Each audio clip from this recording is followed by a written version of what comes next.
else could take care of themselves. I think we could change it now and say, look at the middle class. Are their conditions getting better or worse? It's not just the poor we need to think about anymore. And when their conditions get worse, our country is falling farther away into injustice. That horrifies me. That shames me. We've long had lists of countries that we said, these people are unjust. These people are warlike. These people don't know what it's like to be in the world community. We're at the top of the list now. Don't we want to hang our heads in shame about that fact? The truth of the matter is, most of us here, and most of the people, even the ones that today aren't here, when they hear about poverty rising in the city, when they know about homelessness, when they hear about the fact that there isn't adequate medical care, there is a little tug at the heart. Oh, I feel bad. And if you take people and say, here is a person, a good person, whose child may be deported, as was in the paper just this morning, the whole attitude is, oh dear, I feel bad. The fact is, we're way beyond feeling bad. Feeling bad that just makes you feel bad doesn't do a blessed thing for our country. Feel bad that motivates you to say, I will make the change. I will dialogue with other people. I will become active. I will be on the square in Cincinnati to say, I want this to be different. And today we're doing it. Don't let anyone shame you for being here today.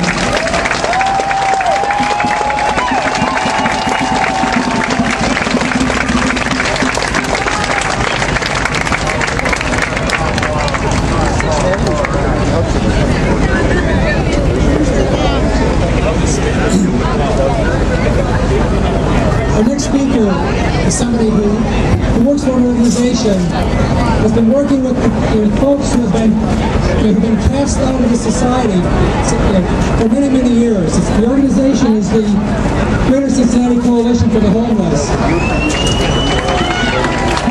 And when people have lots of ideas about why people become homeless, and why they stay homeless, and I think that, and hopefully Josh is going to talk a little bit about that, but the fact is that there's an increasing number of homeless all across the country that are veterans, and not just men who are veterans, but also women who are veterans. And it's happening in this city as well. And when housing isn't available for people, which is a basic need, when you can't afford housing, even though you have a job, or even if you can't get a job, what does it say about the society? Well, let's hear from Josh, who is the director of the Greater Cincinnati Coalition for the Homeless.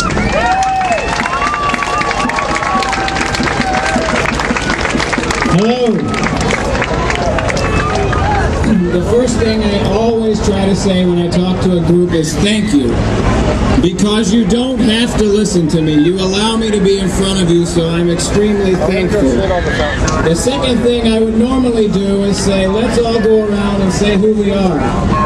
Maybe we won't do that, but if you could bear with me for a second, could you please, at once, shout your name. What is your name? Okay. All of those names, today we have joined together. We have said that there's a cause that's big enough for us to come together in Cincinnati on this day. I want you, some people have spoke to it, I want you to take notice of where you are. We're on Fountain Square.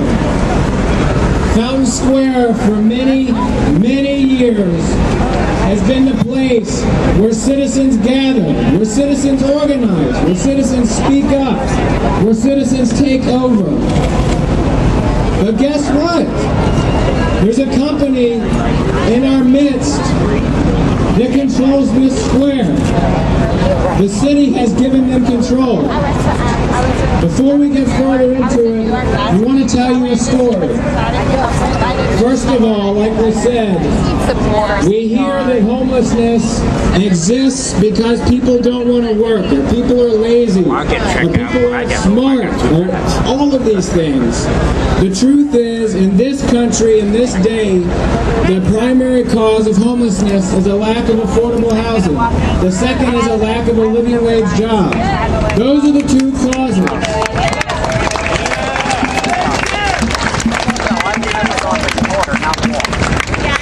Let's talk some numbers. 1982.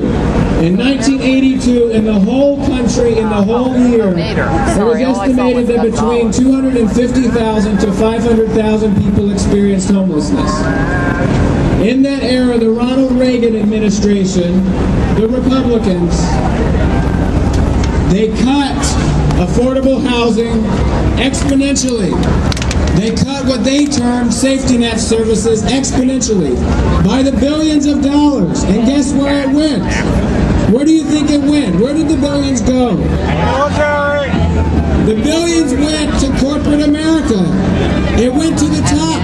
It went to our war machine. Do you remember the term Star Wars? That's where it went. Billions of dollars that was meant for housing. The idea was that trickle-down theory, right? We'll give the CEOs big money. They'll build big houses built by people that buy fine cars, built by people that make hamburgers bought by us, right? It doesn't work. Because what do we know? The people at the top are unbearably wealthy. That means they keep the money. It doesn't trickle down. So remember, 1982, whole country, whole year, 250 to 500,000 people experienced homelessness. By 1986, that number had soared to an approximate 3 million. 3 million people. In this era, we are, on paper, at 3.5 million people every year experiencing homelessness. That does not necessarily count all the people that our government does not define as homeless. If you're bouncing, you're staying in a place every night for who knows how long, but it's not a shelter, it's not under a bridge, you're not homeless. That's how our country treats it, which means you don't get help. So we don't prevent, and we barely respond. So back to a bit of the story. Approximately 8 years ago, remember we talked about 30 years ago when the money went up. About 8 years ago, our city said, well, the majority of planning and economic development in our city doesn't need to be done by the city anymore. We don't need it done by people that have a democratic process. We're going to give it to corporations. So that's what they did. Our city politicians teamed up with organizations and corporations like P&G, like Fifth Third, like Kroger, and they said, we're going to create a non-profit company and we're going to take over. They call it 3CDC. Have you heard of 3CDC? 3CDC is privatized government. None of us got a chance to elect them. Did you ever vote for 3CDC? Yet guess what? They decide the way many of us live. If you were on the march, and most of you were, you saw that we walked through what they termed the Gateway Corridor. This is a national tactic. A company led from people out of town comes in. They say, oh, we need change. They take over someplace in the urban core, the place that most people have been told, don't go there, it's dangerous, all of these things. They take it over. Then they rename it. I'm not sure why. They think we'll forget. So now they call it the Gateway Corridor. Our message is it's over the Rhine. It's Cincinnati. It's not the Gateway Corridor.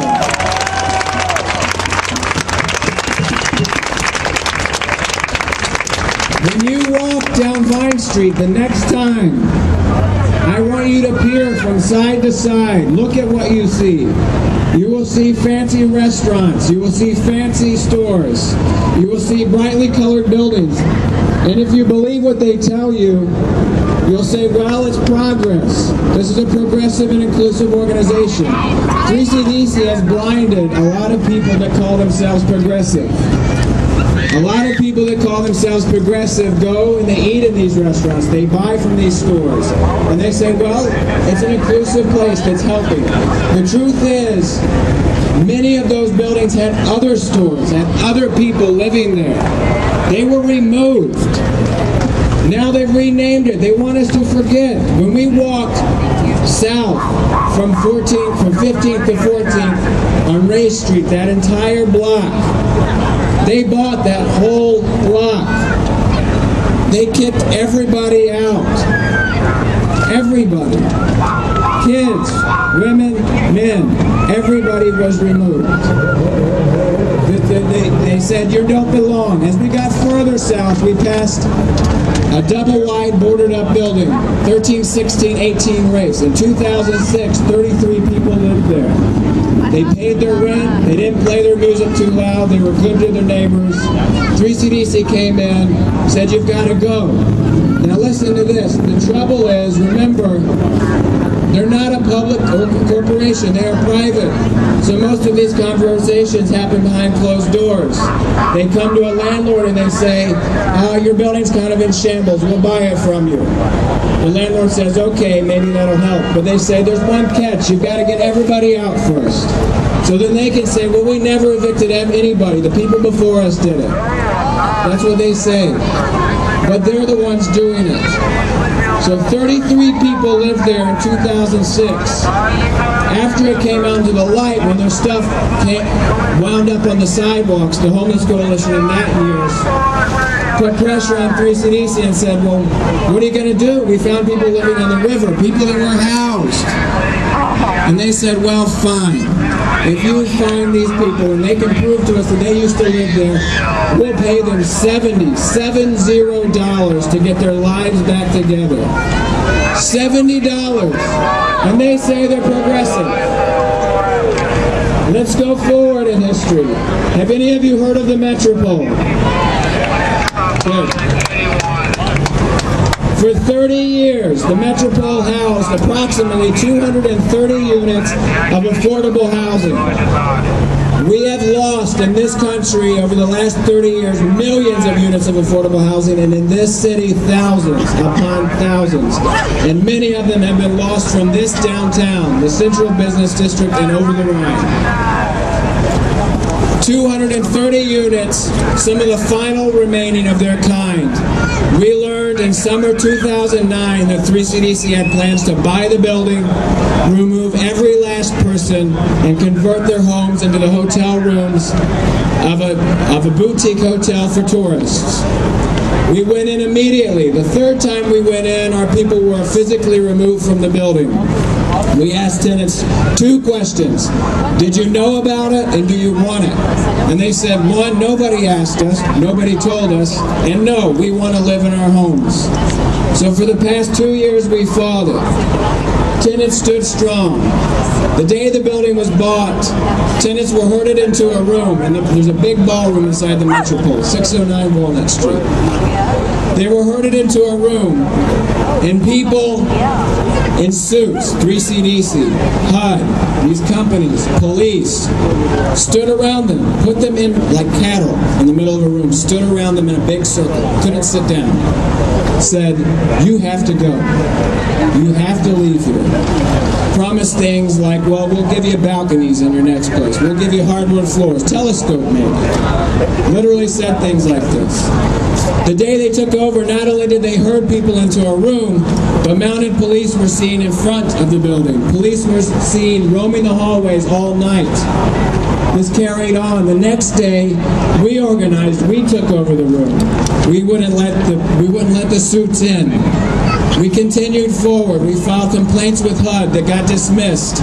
The head of 3CDC announced this to the media that they were dismissed before there was any formal announcement. Somehow he knew about it. Fast forward to August 2010. This is after tenants went a winter without consistent hot water because 3CDC wouldn't make it happen. They cut the water. This is after tenants were threatened with beatings. Our tenant leaders, when they would put in a call, my sink is leaking, a police officer would show up at the door. 2010, we sued everybody and their sister and brother. And then we went into negotiations. And finally, about a month ago, we didn't get everything we wanted, but about a month ago, in federal court, citizens of affordable housing displaced by gentrification, for the first time in Cincinnati history, got a financial settlement in their favor. 3CDC actually had to pay them.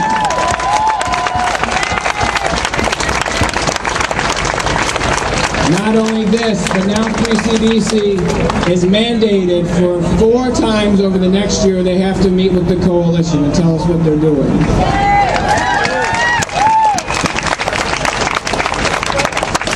So as those meetings start to get scheduled, we're going to have to invite some of you folks so that you can hold them accountable. The big message here is, don't buy into that just because it's colorful and just because the stores look hip that it's okay. Don't buy into that because Republicans and Democrats both support them, it's okay. We want to say, don't buy into this idea that, well, we're cleaning it up. We're not cleaning it up. We're pushing people out. They are trying to cleanse our downtown. That is the word to describe what they are trying to do. Look at Washington Park. Look at this square. This square where we are at. Truthfully, I feel conflicted even speaking because to get the permit today, we had to go through 3CDC. Did you know this? I'm glad we're here. I'm unbelievably happy that we are here. But this public square that is so sacred, they run it. You don't go to the city for a permit here. You go to a private company.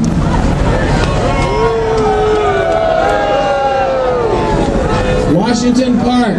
They're spending $47 million on Washington Park. They want it to be just like this. If you've ever seen Street Vibes, our paper, they keep our vendors on a daily basis off of this square. Our vendors can vend on any corner in this entire city, but here they risk arrest because 3CDC controls the square. What about the First Amendment? What about public space? Washington Park. They tore down the bathroom. If you remember this, we had to fight for a bathroom. $3,000. They wouldn't pay it. We eventually forced them to pay most of it.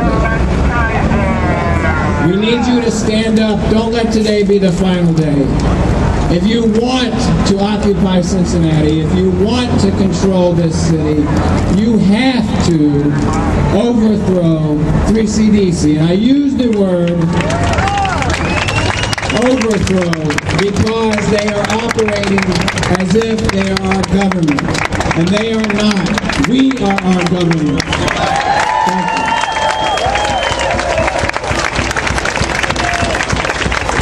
One more thing. I'm going to bring up 2 things. Street Vibes at cincyhomeless.org, Cincy with an I. If you have photos, stories, email them, because we're obviously going to print this, so email. Second of all, William Wallace, a friend of the movement, has written a song about gentrification, so I've asked him to please play it.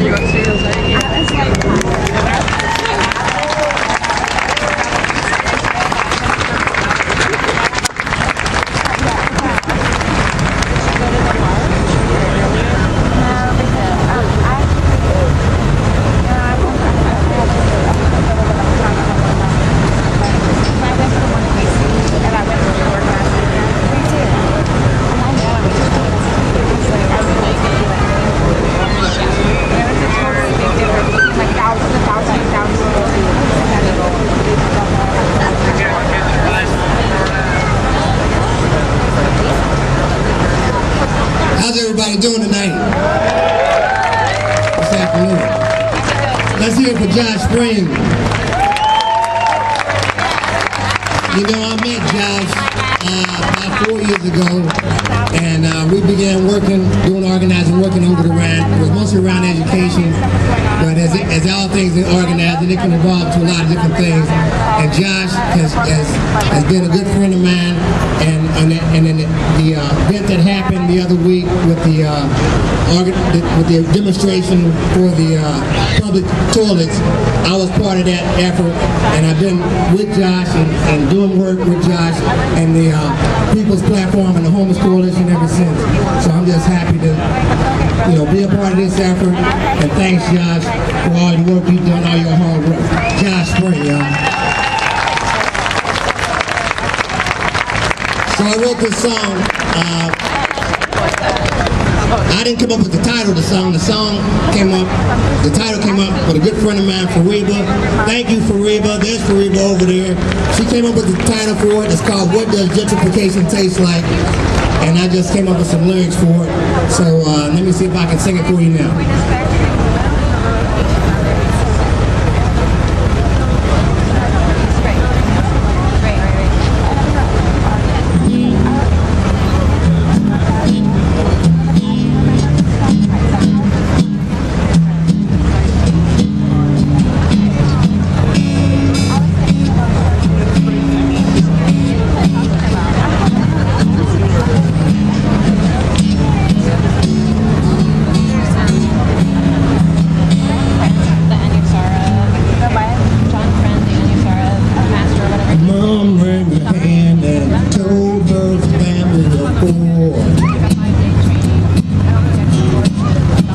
Don't forget to turn out the lights and lock the door.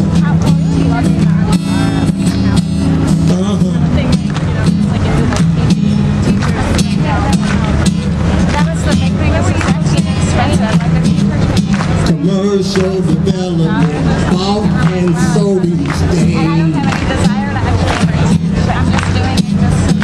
Sometimes the home's a pond that's just in the way.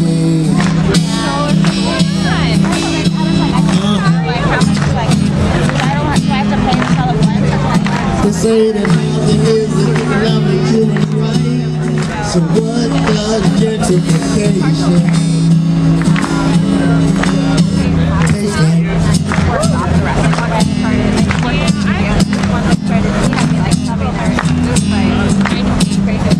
Gotta do what you can with what you have when you are. You doubling the efforts to taste you only so far.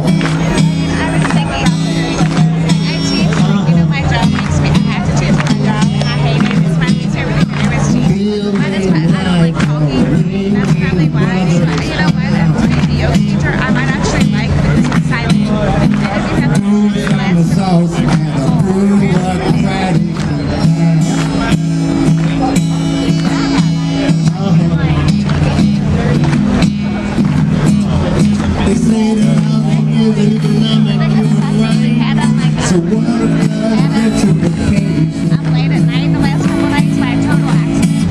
taste like? I left to bed like 4. And so I expected it to be awake, or I expected it to be awake and sleeping on his screen. People are who make and build community. We want to turn up all the world to see.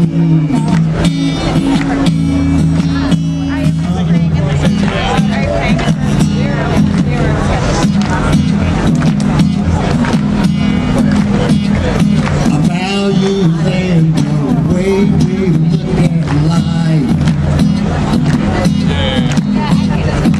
Safe and stable families, free of poverty and strife.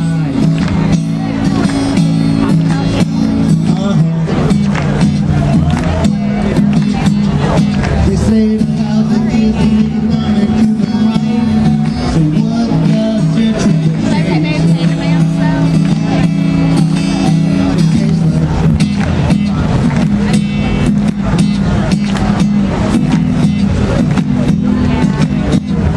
They say that housing is an economic human right.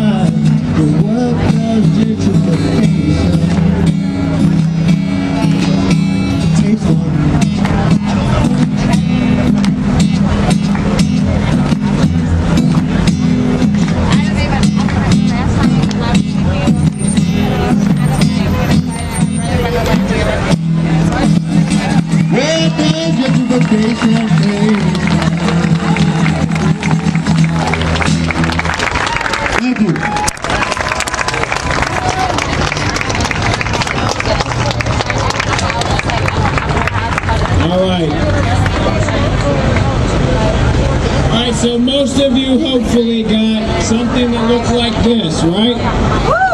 Okay, these are 10 points from our People's Platform for Equality and Justice.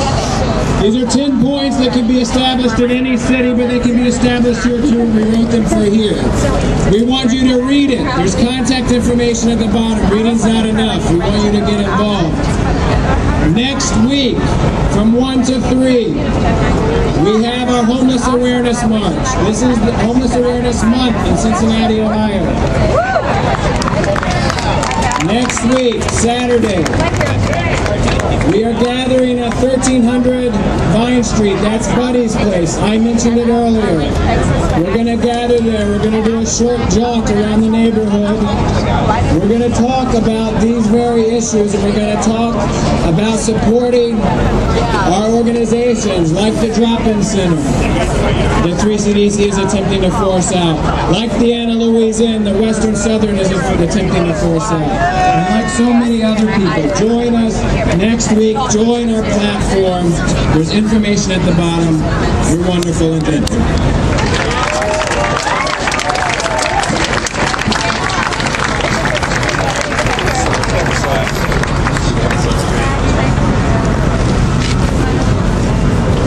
Well, we've heard from a variety of speakers who've addressed the problems that are faced by people in Cincinnati and around the country from different walks of life. Our next speaker is somebody who's going to be speaking directly to the problems that small businesses face in the city. And small businesses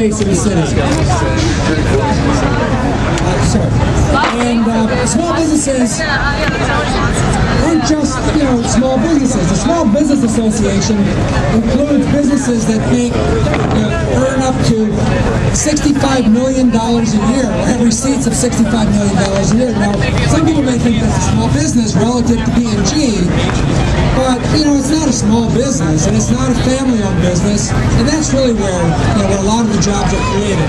So I'd like to introduce Kate Zeiden, who's going to be speaking about the challenges that small businesses face in this country and in Cincinnati. Please give her an applause.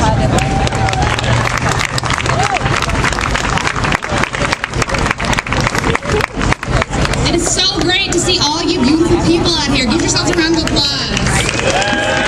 This is awesome.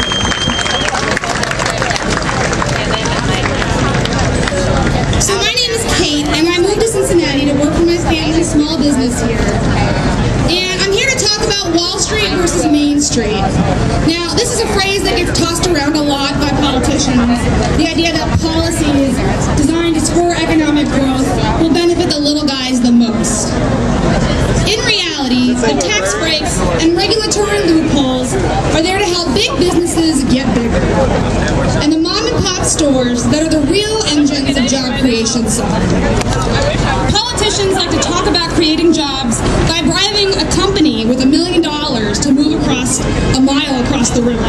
And that isn't doing anything for the thousands of unemployed people in the region. But Wall Street also has an interest in Main Street, quite literally here in Cincinnati, just like we've heard. These small businesses are sometimes the engines of gentrification.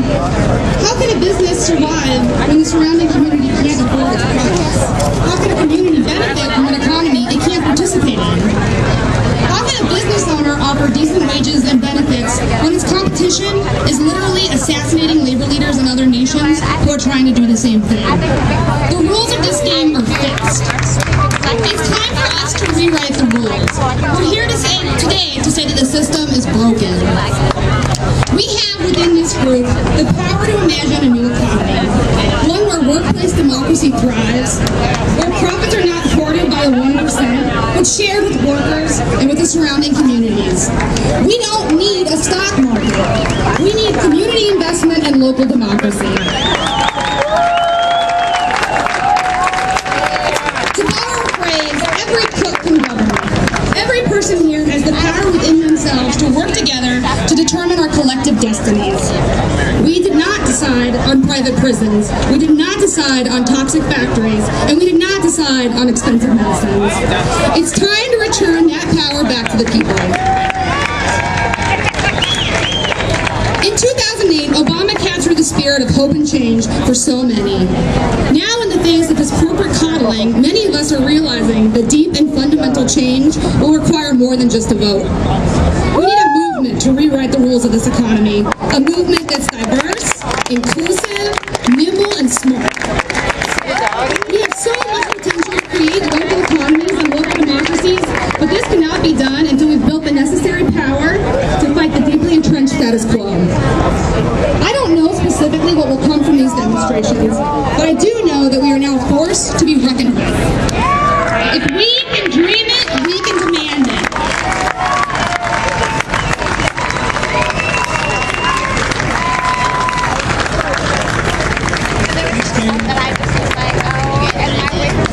Well, Josh spoke a little bit about what happened to planning and development decisions in this city, and they were turned over to 3CDC by Mayor Lucan and the City Council. Unfortunately, this isn't something that's isolated. This is going on in various ways around the country and in the city. The problem isn't just that the 1% is amassing the largest share of income and wealth in this country. They also are amassing the power to run our lives, the power to make decisions about what happens in our cities, what happens in our communities, if we go to war, if we don't go to war, and many other things. And one of the ways that they're writing the rules is by writing the legislation. And writing the legislation that they then give, maybe they send it by email or whatever, but they give it to the legislators who do their bidding. And this isn't myth, this is going on. And today we have Aaliyah Rahman, who's with the Center for Community Change, who's going to be talking about corporate subversion of our democracy. Specifically, there's one organization, and you may have heard about it before, it's called ALEC. And she'll be talking about ALEC.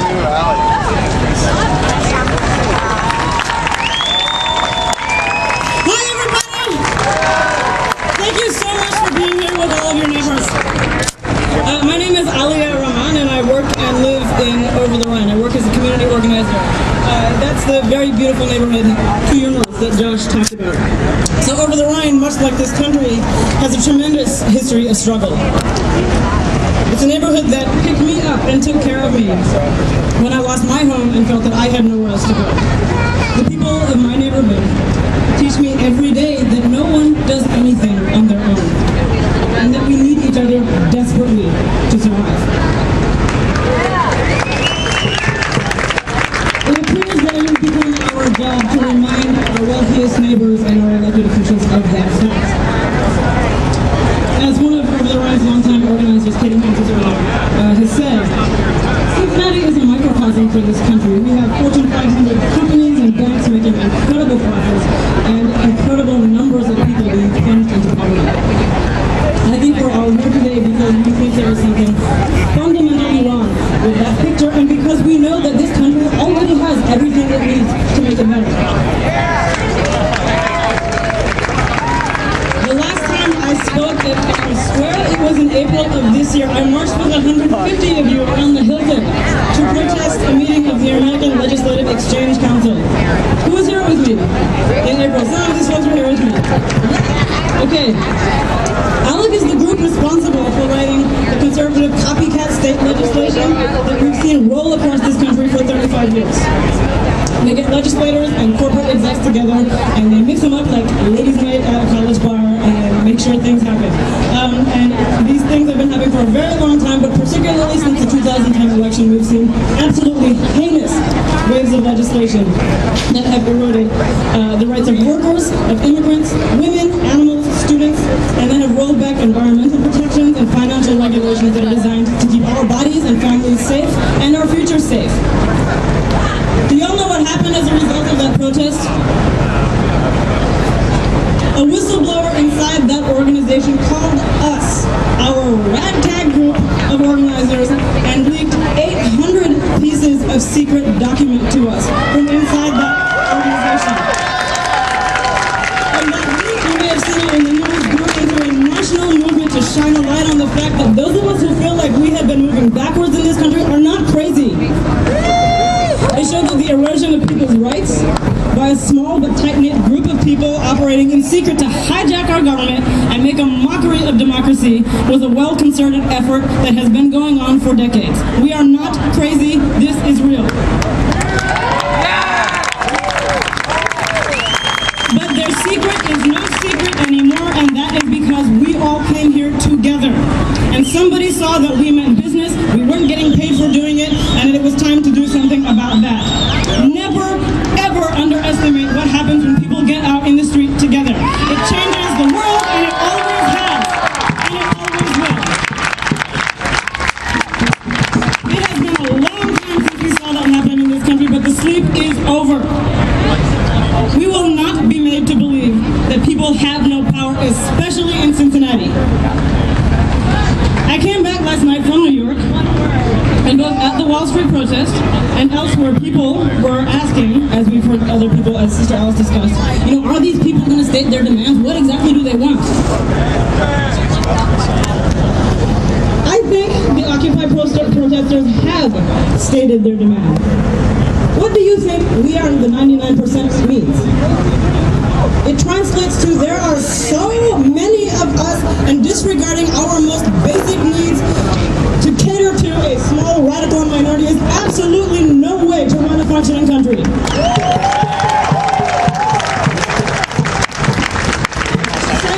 It says to our elected officials, both those who don't agree with us and those who do but have been afraid to say something out loud, it says we are giving you permission and support to enact no economic policy unless it contains deliberate provisions to change this messed up situation we're in, where 1% of the population controls so much of our world.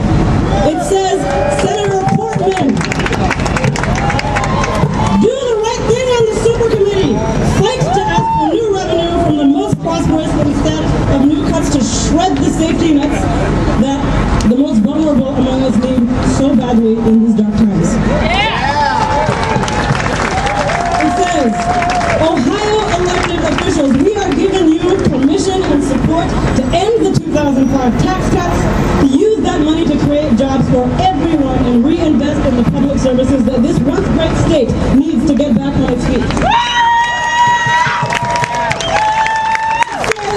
Cincinnati City Council members and candidates, we do not have a budget crisis. We have a revenue crisis. Stop talking cuts and start thinking right now about how we are going to come up with new forms of revenue to put our brothers and sisters back to work and to keep them fed, educated, and out of prison. It says, people of Cincinnati, get in the streets and get to the polls this week, even if you would like to vote no on that horrible issue 2 that is trying to take away the rights of workers, not even just because we believe in workers' rights, but because it is an amazing opportunity for us to say, we the people can speak back to power, and you do not get to decide what happens to us anymore. It's a ballot issue. What you get is what you buy is what you get. There can be no remorse. Please vote on that, and if you don't have a right, I'll take you there. The polls are open now. The situation we are in ain't right. It is not right. But it can be reversed. It can be changed. Our government is something we control. It is not the weather.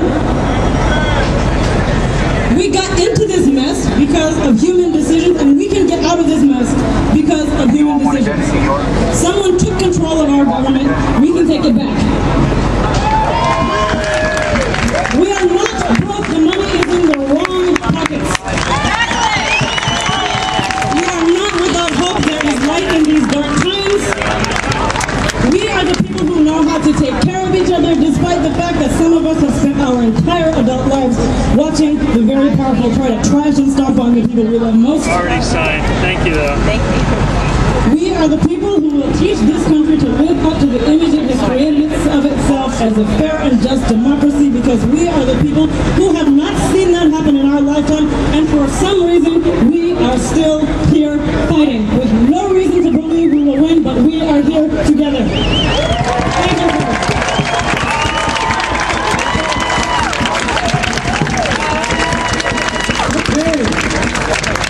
We're winding down here, but there's still 2 more very, very important things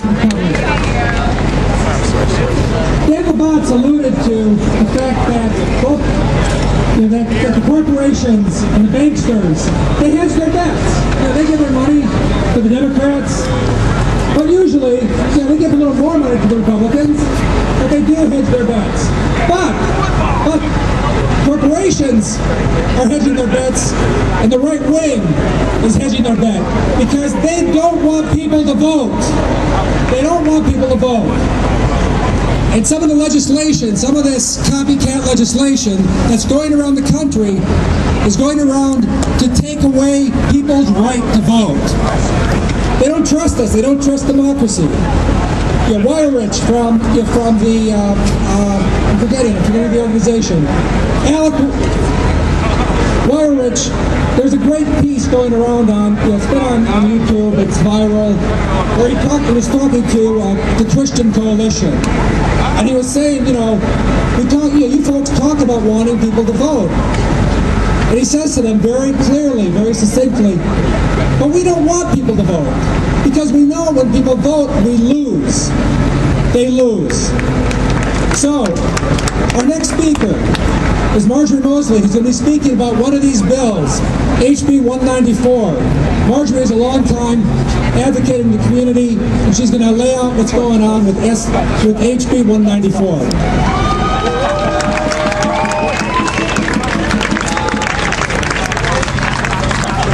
Everyone, you need to give yourselves a great big hand for what you've done today.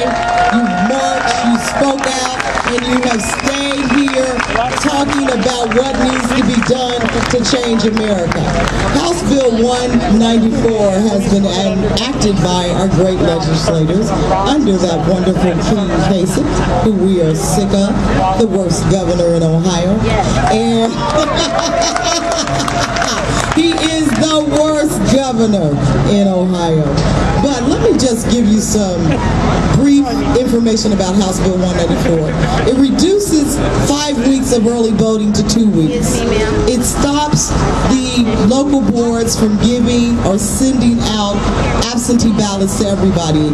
And that really affects our elderly and especially our military who are serving all over the world, which that other group talks about that they uplift, but that would stop them from voting or putting them in a position where they couldn't get a ballot.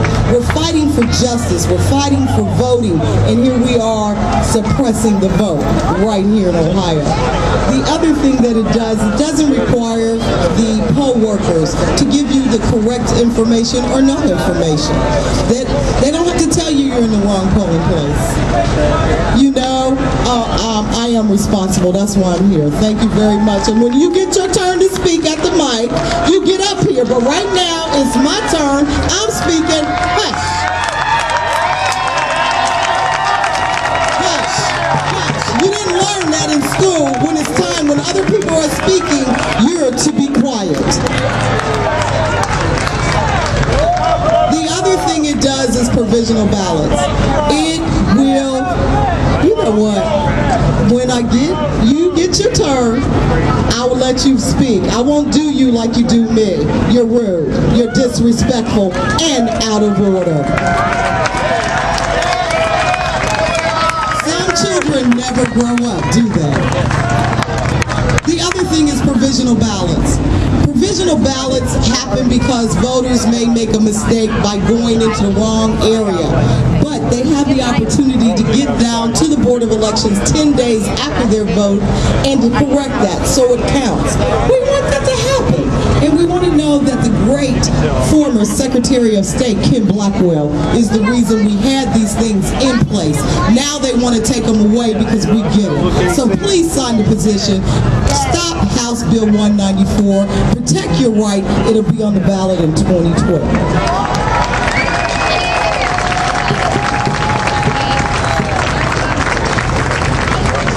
This is what democracy looks like. Wave your signs in the air like you just don't care. You're beautiful. Here's my sign. If you're interested, sir, in sign petition to help protect our voting rights, put the House bill. Y'all with me? Just a little thing I'd like to share It's a little bit of yoga, but it's a little bit of rabble-rousing. Okay, you with me? Put your signs down. Stand up. Stand up. You know what the mountain pose is? This is where you plant your feet and you feel the earth under you. You're at the top of the mountain. Okay? You feel it? You feel it. So lean into it. Lean into it on your toes. Feet planted. Feel it over the earth. Feel it over the arm. Okay. So that's the east. That's the south. That's the west. And that's the north. You know who the 1% represents in this let's just take a look at it. Jean Schmidt lives in the east. You know who she is? She's a congresswoman. Portman lives in the east. Know who he is? He's your senator. Over there, we got Rand Paul, and we got Mitch McConnell. Over there, west side, we got Steve Chabot. Up in here in the north, Westchester, we got the speaker. Hey, Mr. Speaker, you want to listen? Up there in the north, we got Governor Kasich. And we have the honor of having the most unpopular governor in the world, Governor Kasich.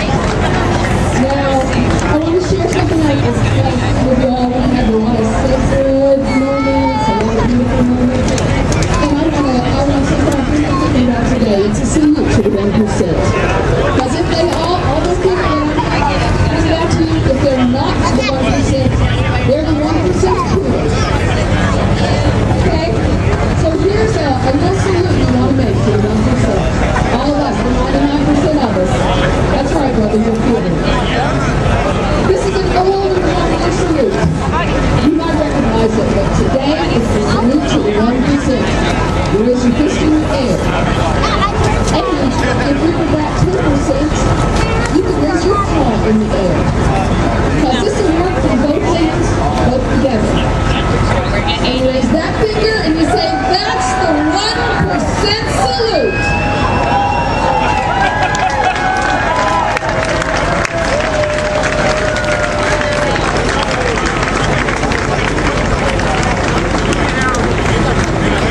Thanks, Dave.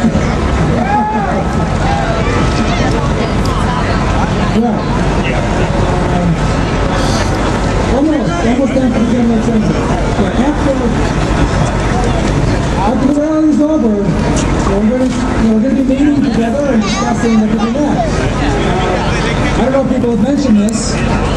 We have Fountain Square. We have a permit for Fountain Square until 1 a.m. tonight. Well, actually 1 a.m.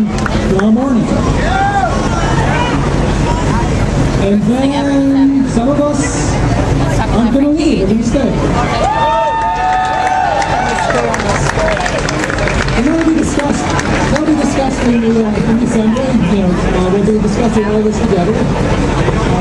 This is a movement that's not hierarchical, that's level. In the meantime, before we finish, we're going to have some more music and one more speaker. And I want to ask Coulter Loeb to come up. And Coulter is or was a UC student until very recently. And Coulter's going to be talking about things that I think that my generation isn't as sort of tuned into.